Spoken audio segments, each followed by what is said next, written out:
if you're going to see one guy emerge as the guy that ends up with the majority of the carry, or just the most carries, even if it's not a 60-40 split or a 70-30 split, who's that guy?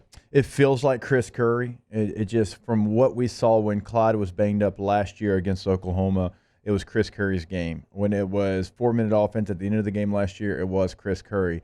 But there's a plan for everybody. And I've long said that LSU is one of the few schools that can have a lot of success with running back by committee, right?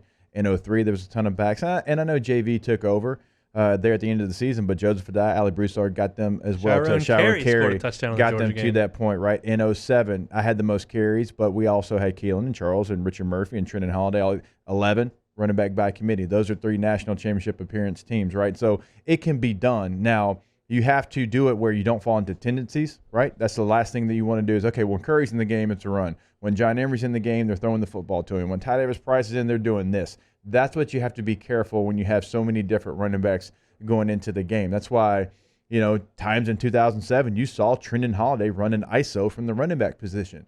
You saw times in the SEC championship game where me and Perilou running the option together, right? Because you have to trick them, do something outside of the norm, outside of maybe your skill set, where you can break those tendencies. And so that's always the biggest challenge. But I love the fact that all 3 of these backs are different, Haney, because that allows you to have the ability to break up those tendencies. To me, the 11 comparison is better than this, because in 7, I expected you to be out there more often than not. Yeah. And I don't know that I think and in 11 it just wasn't. They started most of the games early with Spencer Ware, and he got the majority of the carries. When they wanted to test the edges and they were tired, they went to Ford. Blue got some more mop-up carries, but then after Hilliard drug about 13 Tennessee players like down the field in Knoxville, he kind of took over and assumed a greater portion of the carries, and it really was a committee. You didn't really know who was going to be out there. This feels that way to me. I don't know who's in charge of putting videos on YouTube. I guess anyone can do it, but whoever put the cut up of every carry that those 3 guys took last year, it's really interesting to go back and watch. And a lot of times it's mop-up, but sometimes it's not, and they're all 3, to me, good. I think that the most potential is in John Emery, and I would prefer that he got the ball more than the others, but I'm with Hester, and I think Curry's going to be the guy. It is important, before we move on real quick, Haney, that John Emery is the guy that you could tell there were some things he had to figure out last year, and I felt like he started to really get it at the end of the season. I believe he had LASIK surgery over the offseason, so some different things going on with John Emery, right? And so those are things that are encouraging because the skill set's there, the talent's there. Now, there is a role for Chris Curry on this team. There is something to say about a running back that's going to get the football and go north and south and is going to get 4 yards, and if you get in his way, you're going to get punished. I think Ty Davis Price has a little bit of that as well. Now, he's got more wiggle than Chris Curry, but John Emery is the home run hitter. He's the guy that can take a toss sweep and go 80 yards. And my thought as you kind of shuffle through the guys, and Hanny, I'll get your thoughts on really all 3 of them, but if it's the 4th quarter and I've been chasing LSU's offense all over the field, and I'm a little tired, the last thing I want is fresh number 3 coming at me. That is a big man, and he is fast. And that run he made against Florida where he took it off the right guard, really, and just shot like a cannon, that's not a guy I really want to spend a lot of time tackling in the 4th quarter when I'm tired. Who's the best receiver out of the 3? That's the question. That's the biggest question because Clyde was such a good receiver. Let me tell you how much the offense has evolved from 18 to 19. In 18, Clyde and Brissett combined to catch 25 balls in 13 games. Last year, the top 2 backs, Clyde Edwards-Helaire and Ty Davis Price, combined to catch 65 balls in 15 games. All right, so in only 2 more games, you've more than doubled the number. Yeah.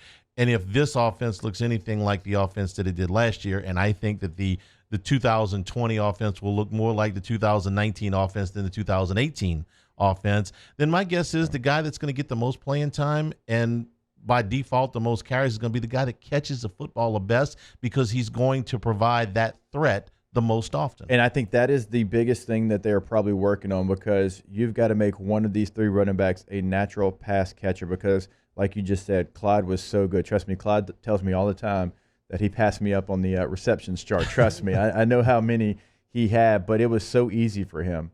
You could split him out wide, and the 2-man route combinations that him and Jamar Chase and Jefferson Marshall ran, they looked like it was 2 receivers out there. And it was so important for LSU to be able to have that ability, for the ability to Joe to check to whatever he wanted to, no matter who was out there. How many times did they throw him the ball when he was the wide receiver, the widest of the receivers? I mean, Clyde? yeah. Not very often. No, almost never. Yeah, but he was out there, and he was a threat. And that's all you have to be a lot of times, right? Look, and I'll always go back to it. The nail in the coffin against Florida, Jamar Chase, Clyde Edwards-Helaire out there, it was seamless. It just looked so easy for those guys out there, and it was basically a pick route. Jamar Chase, touchdown, Tigers win, right? If they got to find a guy that can do that and looks comfortable doing that, and they can say, hey, they might throw him the ball out there. Well, the most important thing is actually catching the ball, because you don't do that, then nothing else matters. But once we get past that, because I don't know, because you'd have to go out and practice and watch him, I do know that Emory is the best at doing all the stuff you got to do after you catch it. And so he would be the biggest threat, but I don't know how his hands are. He hadn't played enough. There's a maturity thing that goes on for all of these guys from year one to year two. Emory, to me, has got the biggest potential for a jump. I agree. Because the talent is there. That's not in question. It's you screwed up this assignment. I mean, some of these things that were very, very easy to see, where he'd go in and it wouldn't be where he was supposed to be, and they take him right back out. I remember Burrow shoving him off the field. Right. It was I believe a screen pass, right? It was a screen pass or something called. It's against Vandy? I think it was actually a play called, and he ran a screen pass or something. I knew it had to do with that, and you're right. It was like, hey, get off the field. Bring me somebody who knows. We're not huddling. We're not huddling up so I can tell you where to go. We're going. And if you don't know where to be, then go over there. And he didn't take that step, okay? At the end of the season, he did. Look at the Arkansas game. Look at the last couple of games, Texas A&M. It started to come, though. It started to, and you could say garbage time. Let me tell you something. As a former running back, there's no harder time to run the football than garbage time. When it's 4-minute offense, they know what you're doing. You know what you're doing. Everybody in the stadium knows what you're doing. You've a lot of times got the bomb squad out there blocking for you. It's very difficult, and he made plays. Fair enough, Jake. But when it came down to playing Oklahoma, and they knew Clyde couldn't go, and they basically opened this competition up in practice and said, I mean, they didn't say it publicly, but we found out after the fact, whoever practices the best this week is going to go. And it turned out to be Curry, who hadn't played really at all. So if Emory had made that big jump, he would have been the guy in Oklahoma. Now, he had the LASIK surgery. That will help, I'm sure. And I think that again, that maturity jump to the next year. Let's not forget who his running back coach is now, too. I think that's gigantic. And Tommy Robinson, I had a great relationship. This has nothing to do with him. He did a great job here. But having Kevin Falk, who's been through these scenarios, who's been a guy that's caught balls out of the backfield, who was an all-purpose back, who played with Tom Brady, and these guys know who he is, right, from day one, and he had a chance to mentor them in a different role, and now he's their coach. I think that's gigantic for their growth. And I think I'm a chalk eater. You and Jimmy would not like me, but that's why I would bet on Curry to take the lion's share. But when I look at things that my eyes show me that one guy can do, the other can't, go back to the Georgia Southern game, the first game of the year. Burrow catches a shotgun snap, and he throws it out in the right flat to Emory, who catches it and turns upfield. And he gets a run and start, and a DB comes up on him, and the guy didn't even get a hand on him. He broke down, just went right past him, left the guy's laundry on the deck. I mean, the other guys don't have that. They would catch the ball and probably run over the guy and get you an extra 5. Yeah, that's how you do it. But he's just got a different set of skills than the other two have. And I'm hopeful that he makes that jump because of the talent level that he has. How much better was Edwards-Helaire his sophomore year than his freshman year? Oh, yeah. I mean, leaps and bounds. And how much better was he his junior year than his sophomore year? One of the best running backs in the country. Then all we're looking at here is make that natural progression from your freshman year to your sophomore. Curry didn't play at all as a freshman, played very little as a sophomore, and at the end or a redshirt freshman, excuse me. Yeah. And then we look at him at the end, and all of a sudden he's trucking people in the Oklahoma game, in a playoff game. How about the jump Jamar Chase made?